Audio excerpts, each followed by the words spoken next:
directeur, merci à l'audience. Je parle un petit peu.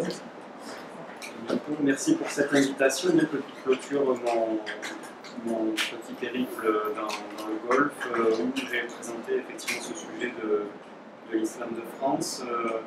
Et également, il y a eu une conférence en Arabie Saoudite pour présenter les derniers travaux les plus récents et les institutions de recherche et d'enseignement de l'islamologie en Europe.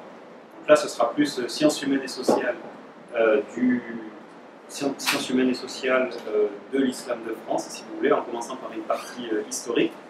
Et j'ai conservé le PowerPoint en anglais parce que je me suis dit qu'il était susceptible d'y avoir des personnes plus anglophones que francophones. Je ne sais pas si c'est le cas.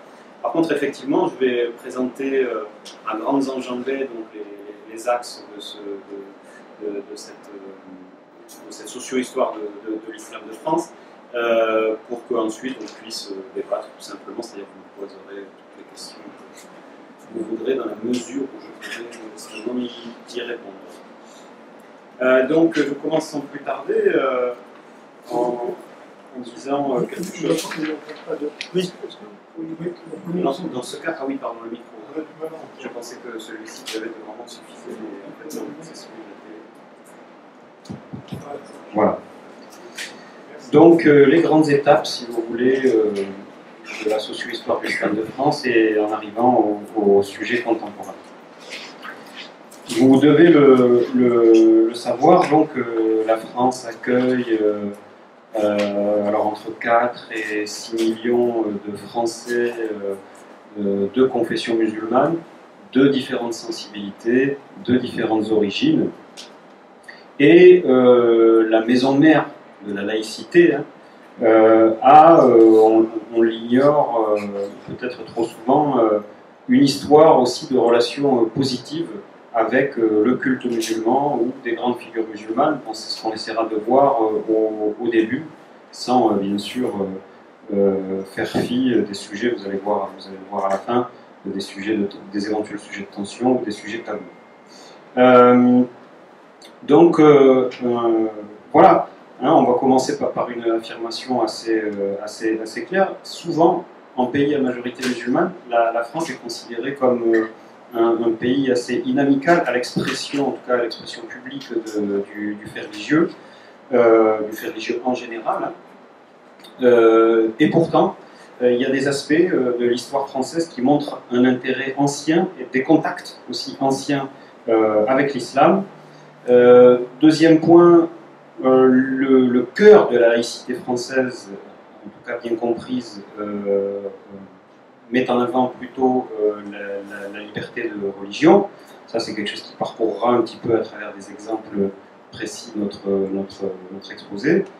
Et puis, surtout, et peut-être on consacrera le plus de temps à ça, des initiatives récentes ont montré un dialogue renforcé entre l'État et le culte musulman, entre l'État français et les différents représentants, alors au sens très très large, du culte musulman, puisque l'un des buts de ce dialogue, c'était d'élargir en fait l'assiette des représentants ou des gens avec qui on allait dialoguer, en dehors des grandes organisations et des grandes fédérations qu'on verra aussi. Donc, de l'histoire à grandes enjambées, quand même, voilà, c'est les trois parties que je vous évoquais là. Pour les plus anglophones, vous pouvez suivre en anglais. Je pense que les francophones sont aussi anglophones. Voilà.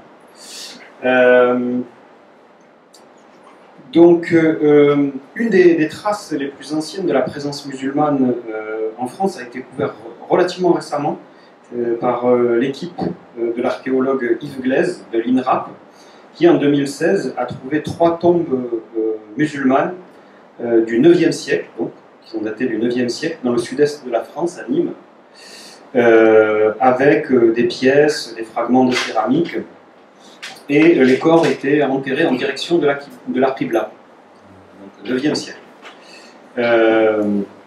Donc ces artefacts sont le témoignage d'une petite présence, en tout cas d'une petite installation ancienne d'un petit groupe musulman, probablement qui venait de l'Espagne, musulmane d'Al-Andalus.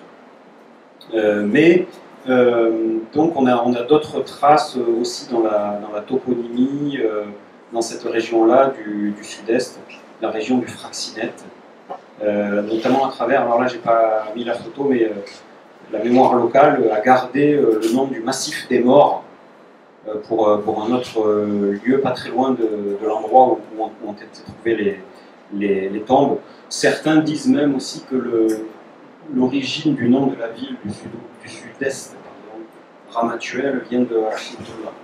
Ça, c'est une hypothèse linguistique non confirmée. Si on reste au IXe siècle, on peut mentionner Haroun al-Rachid, qui est considéré, comme vous le savez, comme un des plus grands califes abbassides, et dont le pouvoir s'étendait de l'Irak à toute une partie de l'Iran actuel. Et il était au fait de son pouvoir quand Charlemagne est nommé empereur en 800. Et des relations entre les Francs et les musulmans ont commencé, même avant Charlemagne, sous Pépin le Bref, en 1765 avec le calife Al-Mansour. Bagdad allait être fondé quelques années plus tard. Et les Francs ont commencé à développer des relations diplomatiques, principalement pour des raisons militaires, mais aussi économiques et avec des conséquences religieuses, c'est-à-dire que notamment les Francs ont pu être gardiens du Saint-Sépulcre, du fait de ces relations diplomatiques. Et elles ont continué au-delà de Charlemagne, après la mort de Charlemagne en 814, sous son fils Louis le Pieux. Pourquoi j'insiste sur cet aspect, je dirais, transgénérationnel? C'est que là, on a des relations sur un plus long terme. Donc finalement, des contacts, bon, à l'échelle des chefs de l'époque, hein, pas des populations, mais des contacts entre dignitaires francs catholiques et tout juste catholiques, qui venaient juste, la France est en train de se catholiciser, quoi, si vous voulez, 800 pour le couronnement de Charlemagne, finalement, par rapport à l'histoire complète du catholicisme, c'est pas tant que ça, et des dignitaires musulmans.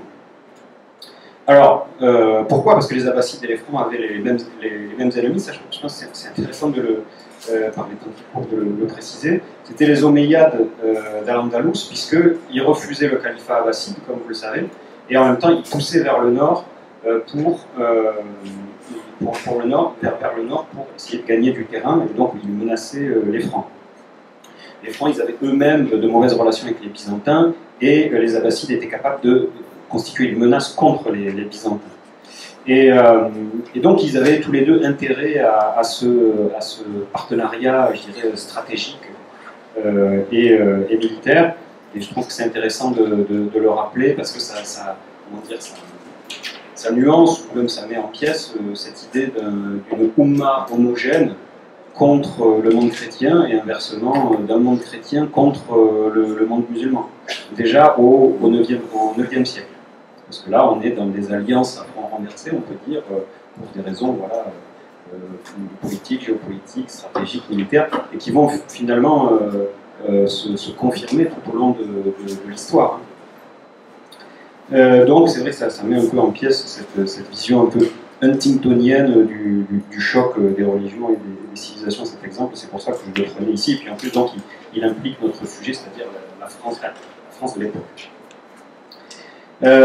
Bon, il y a un exemple plus connu. Là, on passe de plusieurs siècles l'histoire et on arrive aux fameuses capitulations entre François Ier et Soleiman le Magnifique, 1536, à l'origine d'ailleurs des fameuses échelles du Levant. Et ces avantages donnés par les Ottomans ont permis à la monarchie française de renforcer son commerce et sa diplomatie dans la région de manière assez importante. Et là aussi, je prends cet exemple parce que il se poursuit sur le long terme, jusqu'au XVIIIe siècle. Et là, on a déjà dans les textes chrétiens de l'époque, alors que la vision du musulman, la vision chrétienne médiévale du musulman est souvent est assez négative, le mahométan égaré, quelqu'un qui n'a pas bien compris la religion. en face, on a aussi des conceptions de ce type, des conceptions musulmanes des chrétiens. Mais là, avec notamment ces relations qui vont se poursuivre au moins jusqu'au XVIIIe siècle, on commence à avoir dans la littérature, notamment chrétienne, française, de l'époque, des représentations positives, notamment du souverain Sulayman le Magnifique, avec des poèmes qui vantent sa magnificence, etc. Donc, un aspect plutôt de description positive de l'autre religion, si vous voulez. On fait toujours des grands sauts dans l'histoire. Il me semblait intéressant de mentionner que Paris... non, entre les deux, j'ai oublié de mettre quelque chose qui ne figure pas là, mais il faut aussi rappeler, si on reste au XVIe siècle, que le roi Henri de Navarre a accueilli dans le sud de la France, les Pyrénées actuelles, la région du Béarn, plusieurs milliers de Morisques qui fuyaient la persécution de la Reconquista. Et ce, donc, plusieurs années après cette reconquête. Là, en revanche, j'en reviens à l'exemple que je voulais donc vous donner précédemment, au XIXe siècle. Paris accueille Mohamed Abdou, qui allait devenir quelques années plus tard grand mufti d'Égypte, dans une tendance réformiste, et Jalaleddin Avrani, où ils vont fonder Al-Urwat al-Wutr, le lien indissoluble, qui est l'une des revues, l'une des premières revues majeures du mouvement du courant de la Nahda. Donc elle est d'abord éditée à Paris et on en conserve un certain nombre d'exemplaires à la BNF, si mes souvenirs sont exacts. Bon, et puis bien sûr, entre les deux, ou déjà à cette époque, bien sûr, l'expansion et le projet colonial, 1798, l'expédition d'Égypte de Napoléon, dès 1830, donc on a la colonisation de l'Algérie, une partie de l'Afrique de l'Ouest, le protectorat au Maroc. À une époque, donc je cite ces exemples parce que c'est le contexte, même si nous, ce qui nous intéresse plus, c'est l'islam en France, plutôt que la France en terre d'islam. Mais bon, à l'époque, en tout cas, la France se vit dans le narratif de certains hommes politiques de l'époque comme une puissance musulmane. Vous imaginez le même syntagme, la même expression à l'époque contemporaine. Voilà. Donc, il existe énormément sur cette période de travaux, ceux de Henri Laurence, on pourrait citer Jalil Asbaï, qui nous a quittés malheureusement il y a quelques mois, sur l'époque coloniale française en Afrique du Nord, et les travaux bien sûr de Benjamin Stora et de beaucoup d'autres. Mais bien évidemment, le plus grand symbole de la présence musulmane en France, c'est la grande mosquée de Paris, inaugurée en 1926, mais dont la première pierre a été déposée en 1922. Et je le précise parce que en fait, j'ai eu presque fortuitement, j'ai rencontré donc un gradé de l'armée française récemment. C'était lors d'un hommage aux goumiers marocains. On parlera tout à l'heure du rôle des soldats d'Afrique du Nord dans les bataillons français. Et ce gradé, ce militaire français, m'indiquait qu'il s'était rapproché du nouveau recteur de la grande mosquée de Paris, Shamseddine Hafiz, pour lui proposer de célébrer la pose de la première pierre de la grande mosquée. Donc ils se sont finalement entendus sur cette idée et il y aura une célébration en octobre 1922. Donc elle est inaugurée en 1926 et ce qui est intéressant, c'est de rappeler les mots de Si Hamza Boubaker à l'époque qu'il a décrit comme, je cite, une perle de l'islam enchâssée dans les lumières de Paris. Une perle de l'islam enchâssée dans les lumières de Paris. Toujours à propos de cette grande mosquée, là on a cité les mots finalement d'un religieux. Citons ceux d'un politique, Édouard Herrieux, qui défend devant la Chambre des députés le 29 juin 1920. Donc 29 juin 1920, en dépit de l'existence de la loi de séparation des églises et de l'État, 1905, qui défend l'allocation d'un crédit de 500 000 francs anciens de l'époque pour l'Institut musulman de la Grande Mosquée de Paris. En fait, c'est un financement du culte parce que les 500 000 francs, ils vont bon, à la création de l'Institut, mais comment dire, flécher cet argent en direction de l'Institut, c'est une manière de ne pas dire qu'on finance aussi la mosquée. Voilà. Et pourquoi on fait ça? Pourquoi on fait ça? Eh bien, c'est complètement expliqué dans le discours d'Édouard Herriot. Et là aussi, je pense que c'est des faits d'histoire et des paroles politiques qui sont intéressantes à rappeler à un certain nombre, en tout cas, de courants et de personnes qui les oublieraient un petit peu trop vite.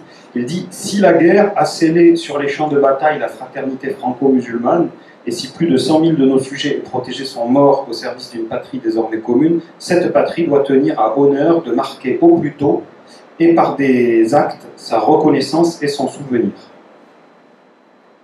Et donc, c'est ce qui a été fait en finançant cette grande mosquée en plein cœur de Paris, en contribuant en tout cas à son financement. Bon, là, c'est juste quelques exemples, si vous voulez, d'étapes historiques d'entreconnaissance et de rencontres entre le culte musulman, ou des figures du culte musulman, de l'islam, et de la France, laïque. Pas laïque au début, hein, monarchie catholique, et puis ensuite, post-loi 1905, avec une sécularisation et une laïcité qui s'installe. On peut également dire, là, j'insisterai bien là-dessus, qu'il existe une production savante arabophile et même islamophile, pour ce qui concerne un certain nombre d'entre eux, assez ancienne et marquée. Donc des gens comme Louis Massignon, Henri Corbin, Louis Gardet, Denise Masson, Henri Laoust, etc. etc. Alors là, j'ai marqué un certain nombre voilà, de leurs travaux. Louis Massignon, hein, dont un collègue anthropologue vient juste de publier une biographie que je vous conseille, dont le titre est Louis Massignon, le chrétien musulman. Ça peut provoquer peut-être un certain nombre de personnes, mais il explique bien pourquoi, à travers sa trajectoire biographique. Louis Massignon, c'est un ouvrage de Manuel Pénicaud, paru l'an dernier, je pense. Et bien sûr, grand spécialiste de Al-Hallaj, nommé au Collège de France en 1926, la même année que la création de la Grande Mosquée de Paris, et cofondateur de la revue d'études islamiques. Donc une grande figure par sa trajectoire spirituelle à lui-même et ses travaux, mais je ne dirais pas qu'il a, en revanche, il n'a pas eu une influence sur la diffusion plus large d'une connaissance de l'islam en France. Voilà, c'est une grande figure pour les islamologues et les connaisseurs. Bon, Louis Gardet, en revanche, c'est pour ça que je le signale, mais il y en aurait plein d'autres, hein, a lui produit une œuvre qui finalement introduit un peu ce qu'est la religion musulmane en France. On a une introduction à la théologie musulmane dès l'après-guerre. La pensée religieuse d'Avicenne, connaître l'islam, on voit son souci de présentation et de connaissances largement diffusées. Des travaux un petit peu plus précis quand même, des éléments sur le dialogue islamo-chrétien, et puis des ouvrages de dialogue, l'un avec Mohamed Al-Koun, dès 1978, et Panorama de la pensée islamique avec Cheikh Ouamran, qui avait été président du Haut Conseil islamique d'Algérie. Donc ça, à la fois une grande figure voilà, islamo-chrétienne et savante, et une figure savante aussi hein, pour Louis Gardet, mais avec des ouvrages plus abordables et qui font des travaux plus largement, qui peuvent être plus largement appropriés par une partie de la population française. Henri Corbin, grand spécialiste de la pensée de Sohrawardi et du chiisme en général. Denise Masson, hein, dont la traduction du Coran est toujours considérée comme l'une des plus fidèles au plan de traduction, on va dire, littérale. Et d'autres travaux, qui a passé la majorité de sa vie au Maroc, à Marrakech. Henri Laoust, qui donc a introduit tout ce qui est hanbalisme et pensée d'Ibn Taymiyyah, voilà, dans une perspective islamologique voilà, et historico-critique. Donc, j'en profite aussi pour préciser que, avec le professeur Nejveddin Khalfallah de l'université de Nancy, on a proposé à l'Institut du monde arabe, justement, une exposition sur les grandes figures de l'islamologie française. Voilà, hein, c'est pas je vous le dis complètement, c'est pas complètement étranger aux tensions qui ont traversé, on va dire, ou à la représentation de la France après octobre 2020, donc, où il y a eu une série de campagnes anti-françaises, bon, suite à des propos qui avaient été tenus par le président, qui ont été, on peut dire, soit d'une partie mal compris, soit instrumentalisés, ou soit simplement qui avaient pu choquer certaines sensibilités, hein, il faut le dire, mais à la suite des obsèques de Samuel Paty. Et donc, voilà, c'est vrai que ça avait fait beaucoup de bruit, ça avait duré plusieurs mois, je sais qu'ici au Koweït, ça avait eu un effet. Et l'idée, bon, c'était de montrer que voilà, la France avait aussi une tradition savante de connaissance de l'islam, qu'elle existait, et qu'elle n'était peut-être pas suffisamment mise en avant, d'ailleurs, y compris en France aussi. Et donc, l'Institut du monde arabe a accepté un projet de dispositif muséographique pour mettre en avant les travaux et les figures de l'islamologie française. Donc c'est vrai que après, on considère que l'islamologie française, après le milieu du XXe siècle entame un déclin. Moi, je dirais qu'elle est en pleine renaissance depuis les années 2010, plus 2015-2016. Il y a eu des recrutements, beaucoup de projets de recherche, des travaux importants qui ont été lancés par le GIS Moyen-Orient musulman, un institut français d'islamologie qui vient d'être créé et qui sera piloté par Swad Ayada, enfin tout ça. Cette tradition, elle est assez ancienne, on peut remonter à Arnaud Delisle, physicien, médecin et arabisant, donc, qui, sous le règne de Henri III, va occuper la première chaire d'arabe, de philologie arabe, au Collège de France en 1587. Alors il a une histoire, c'est vraiment un roman, quoi, hein. Sur la demande du sultan Ahmed Mansour Dahabi, sultan saadien du Maroc, il est envoyé comme médecin auprès de lui par Henri III. Lui, pourquoi il est déjà en partie arabisant? Parce qu'en tant que médecin, il veut lire Averroès et Avicenne, Avicenne surtout, dans le texte. Donc il commence à apprendre l'arabe, il arrive à un certain niveau, et puis il va parfaire son arabe au Maroc, tout en devenant le médecin du sultan. Il doit rester 2 ou 3 ans seulement, en fait il reste près de 11 ans, et après il est appelé quand même à venir occuper sa chaire qui a été créée, sa chaire, donc il repasse de l'autre côté de la Méditerranée, mais finalement il va revenir encore plusieurs années, à un moment intéressant pour les deux pays, c'est-à-dire au moment de la succession de règne entre les Saadiens et les Alaouites, donc un moment de trouble assez, enfin en tout cas d'instabilité dans le royaume du Maroc assez important. C'est aussi le règne d'Henri IV, le début du règne d'Henri IV, qui est marqué par les guerres entre catholiques et protestants. Et bon, il va constituer en quelque sorte une des premières passerelles, si vous voulez, française sur la connaissance du monde arabe et de l'islam.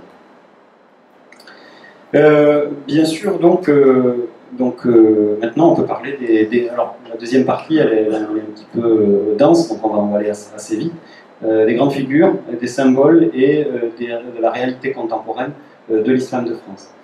Comme grande figure, on peut citer Sikadur Ben Rabrit, donc, qui est le premier recteur de la Grande Mosquée de Paris.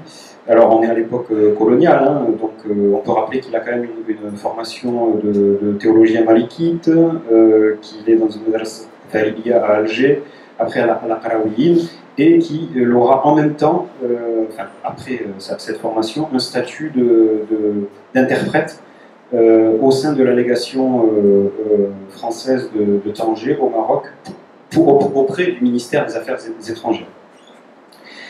Donc plus tard, il va devenir, avant ça, c'est intéressant de noter, on n'est pas loin géographiquement, que c'est lui qui met en place la première mission dans le Hijaz pour faciliter le Hajj depuis la France, en 1916.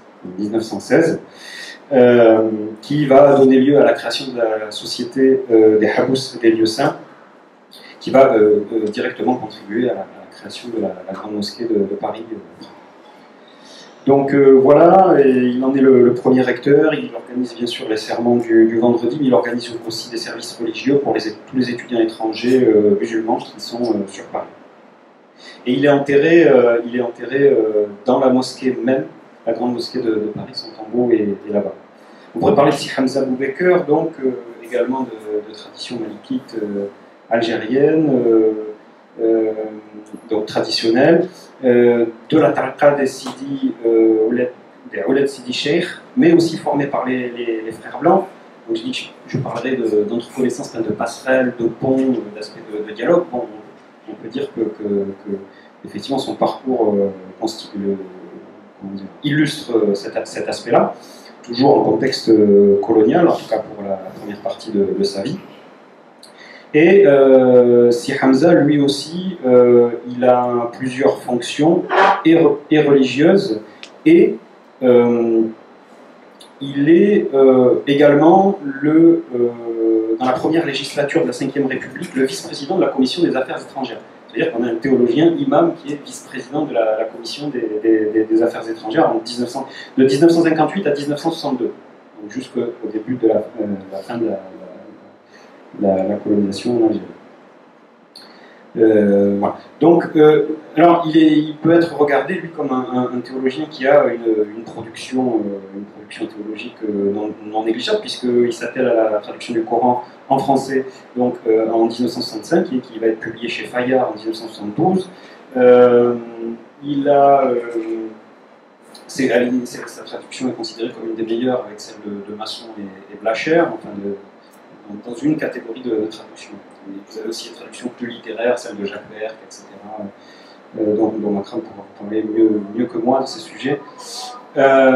Également, il écrit un traité moderne de théologie islamique en français directement chez Maisonneuve et Larose, la grande maison d'édition, 1985. Il fait aussi une élégie donc, à son saint patron, un saint soufi algérien, Sidi Cheikh, etc., etc. Vous pouvez le voir dans une émission de juin 1979 sur le site de l'INA.fr. Si vous tapez www.ina.fr, vous mettez Boubaker, vous pouvez mettre Berck, parce que Jacques Berck est présent, avec le rabbin également Josiah Eisenberg. C'est une émission où on le voit dans l'habit traditionnel et ils discutent chacun l'islam, christianisme et judaïsme. D'ailleurs, le titre de l'émission, c'est intéressant, en juin 1979, c'est Christianisme, judaïsme et islamisme. Parce qu'à l'époque, islamisme signifie religion musulmane.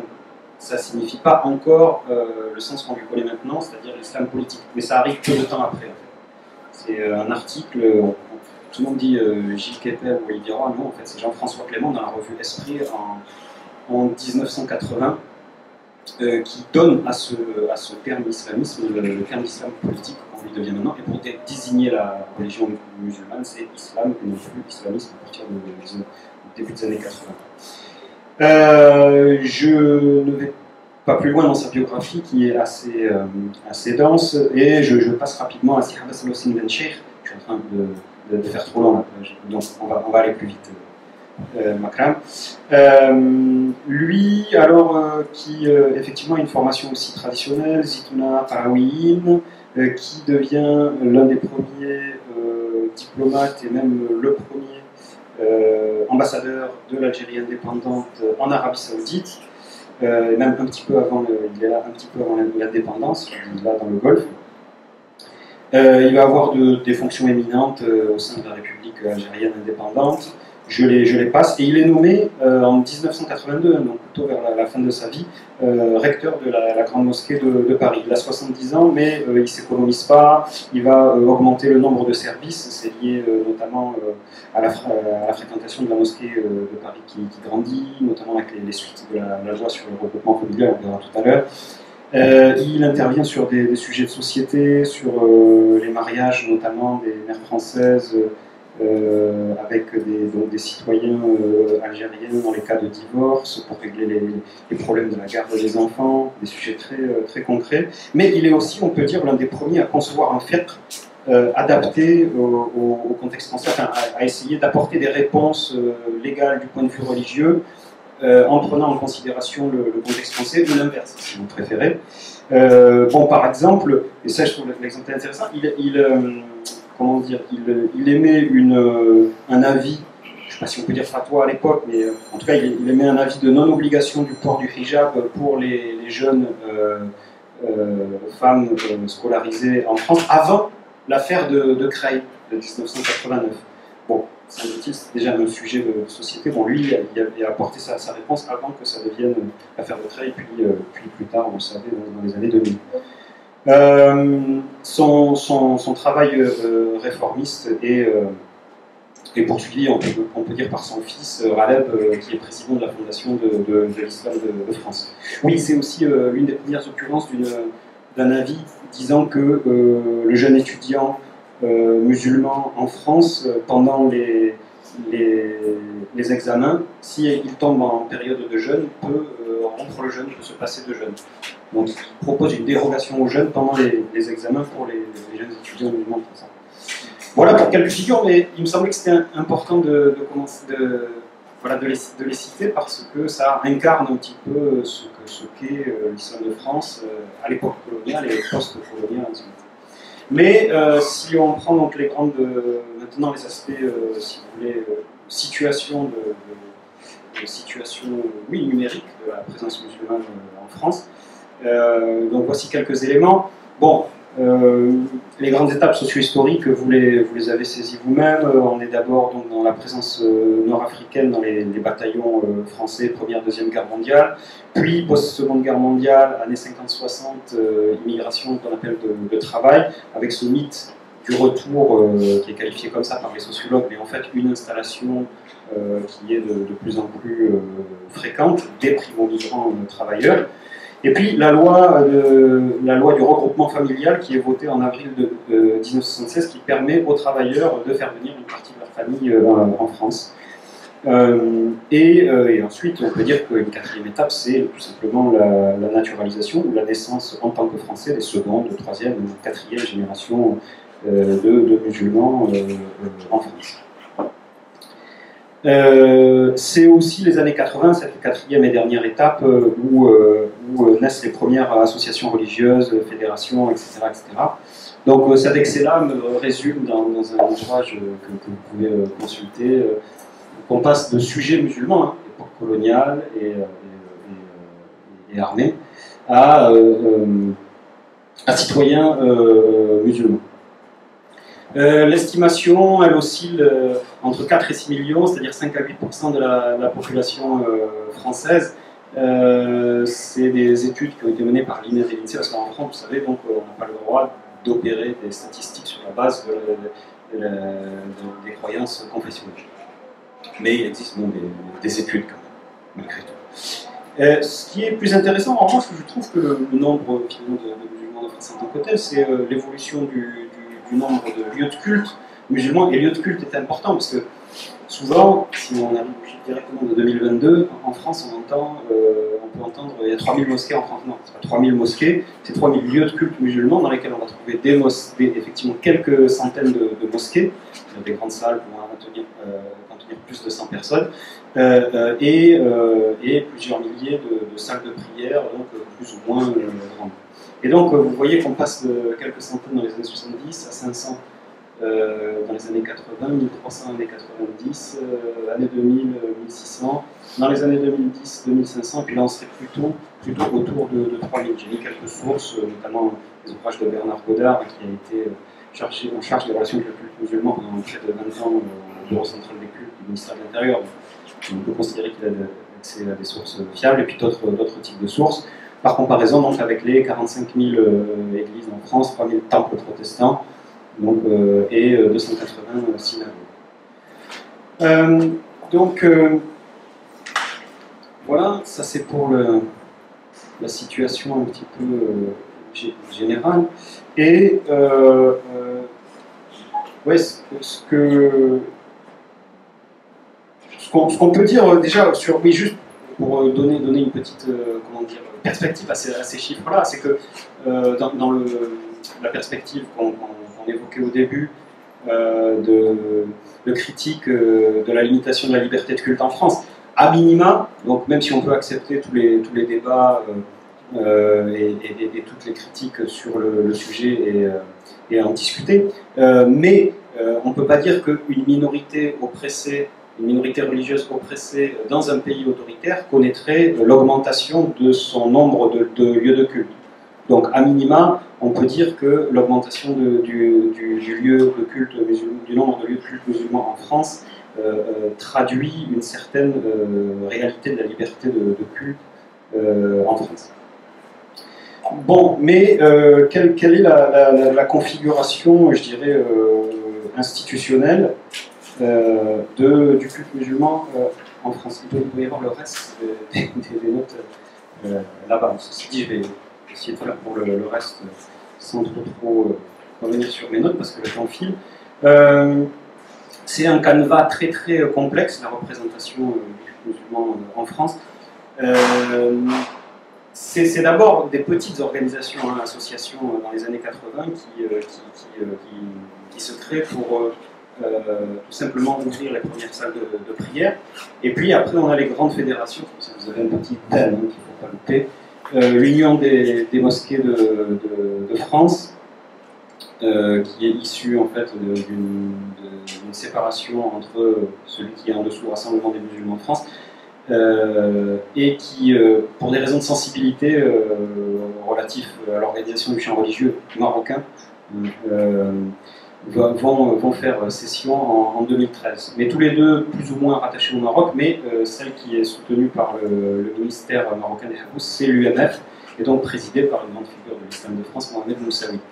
Le RMF, donc présidé par Anouar Kbibesh, qui était l'association unitaire au départ RMF, c'est Mohamed Moussaoui qui ensuite en est sorti, a créé l'UMF et a obtenu la faveur des autorités marocaines.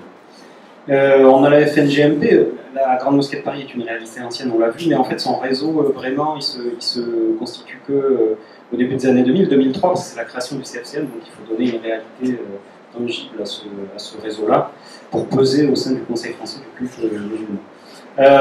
Autre grand acteur de l'islam de France, musulman de France, ex-UOIF, donc plus ou moins d'influence frères musulmans, on peut dire, voilà, l'Asli, comme on dit en anglais, mais avec un background dans ce champ-là et aussi des passerelles, quelques passerelles dans le Golfe aussi, voilà. Et qui est l'un des organisateurs, qui est l'organisateur d'un des plus gros rassemblements musulmans d'Europe, le rassemblement annuel des musulmans de France au Bourget, qui rassemblait plusieurs centaines de milliers de musulmans annuellement, chaque année, voilà, qui a un petit peu baissé ces dernières années pour tout un tas de raisons qui seraient difficiles de détailler. Le comité de coordination des musulmans turcs de France, 1986, qui est rattaché directement à la Diyanet, le ministère des Affaires religieuses turc, et Milli Görüş également, et la FAYACA, Fédération française de l'islam des Afriques, de l'islam africain, des Antilles et des associations islamiques d'Afrique, des Comores et des Antilles. Voilà, ce sont la majorité de ces associations, ce sont ces associations qui au départ sont représentées dans le Conseil français du culte musulman. Après certains en sont sortis, puis ils sont rentrés au gré de différents sujets. Mais donc voilà, c'est en 2003 que Nicolas Sarkozy va pousser pour créer une association, une représentation unitaire des musulmans de France, parce qu'il a en tête la CEF, le Congrès des évêques de France, la Conférence des évêques de France, pardon, ou le consistoire, c'est-à-dire des associations unitaires qui, pour l'une, représentent le catholicisme et pour l'autre, le judaïsme. En fait, vu la composition sociologique et des origines des musulmans de France, une association unitaire, une fédération unitaire n'est pas possible. C'est pour ça qu'en fait, le CFCM a rencontré énormément de difficultés à faire avancer beaucoup de projets très concrets dont avaient besoin les musulmans de France, la construction des lieux de culte, la formation des imams en France, etc., etc. Bon, il y a l'aumônerie, parce que c'est en lien avec l'État, qui a été plus ou moins, dont l'organisation a été plus ou moins réussie. Les aumôneries donc hospitalières, prisons et j'oublie le troisième, donc aumônerie hospitalière, aumônerie des prisons et aumônerie. Les lycées. Pardon? Les lycées. Non. Ceci dit, on a le droit, mais dans les lycées, effectivement, ça fait partie de notre constitutionnel. Donc, c'est pas grave pour la. Et oui, aumônerie militaire. En fait, elle est tellement évidente que. Voilà, qui est l'une des premières d'ailleurs, du fait de l'histoire que je vous ai racontée avant. Qui a connu, donc, ces trois aumôneries qui ont connu sous le CFCM, bon, un embryon de structuration, on va dire. Mais donc un canevas très complexe avec des intérêts divergents liés aux positions des pays d'origine sur un certain nombre de sujets, à leur sensibilité, aux conflits, par exemple algéro-marocain, ça peut intervenir. Donc vous avez finalement des divergences étrangères qui impactent la constitution d'un champ culturel musulman en France. Et puis surtout, vous avez, il ne faut pas l'oublier, l'ensemble de ces acteurs-là, ça constitue un tiers des lieux de culte musulmans en France, avec la plupart donc pour l'UMF autour de 350, une cinquantaine pour RMF, la FNGMP, le réseau algérien, ce serait 200 à 250, à peu près pareil pour Musulmans de France, CCMTF, ils en auraient autour de 200-250, une dizaine pour la Fayaka, il y avait aussi Foyer Pratique, le Tablir, qui avait au début un siège au CFCM, mais qui ne siège finalement pas, avec une dizaine de mosquées. Mais après, ils ont beaucoup baissé dans les années 2000.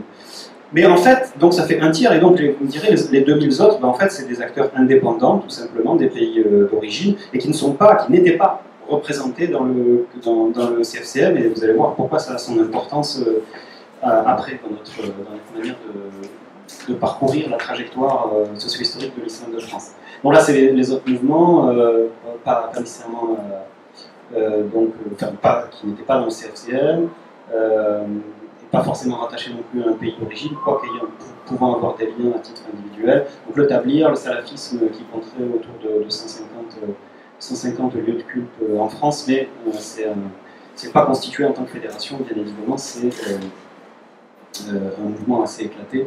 Le soufisme très présent à l'échelle locale, avec Scouts musulmans de France, enfin je veux dire très actifs sur le terrain, notamment auprès de la jeunesse, la Alaouia, la Bouchichia, Aïssaouia, la Kaouia Chadiliya ont leurs représentants ou leurs figures locales en France. Mais là aussi un champ assez divisé, on aurait pu penser qu'une fédération soufie de France pouvait émerger, mais c'est pas dans la culture soufie des tariqas d'opérer ce genre de rassemblement, même dans le contexte français. Sinon, je pense qu'ils auraient pu avoir un poids non négligeable.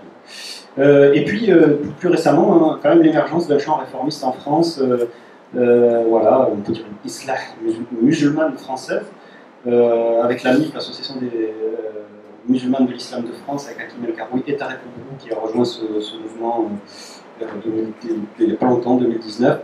Harim, ça veut dire Association pour la renaissance d'un islam mu'tazilite, l'association Voix pour un islam éclairé, qui a été fondée par deux femmes converties qui ont organisé les premières prières dirigées par des femmes en France, et également la mosquée Fatima avec Kaina Bahloul, etc. J'ai rappelé des lieux. Donc j'ai écrit un petit article sur la naissance de l'émergence de ce champ. Si vous voulez, dans la revue Oasis, vous tapez Baylock réformisme Oasis, vous allez tomber dessus si ça vous intéresse. C'est encore assez par rapport aux autres, je veux dire, ça représente quand même au moins plusieurs milliers de personnes et au moins une dizaine d'associations, mais qui sont en train de passer des réseaux sociaux au champ culturel concret. C'est ce que j'ai trouvé intéressant, c'est-à-dire qu'ils créent des lieux de culte, des espaces de dialogue et de rencontre.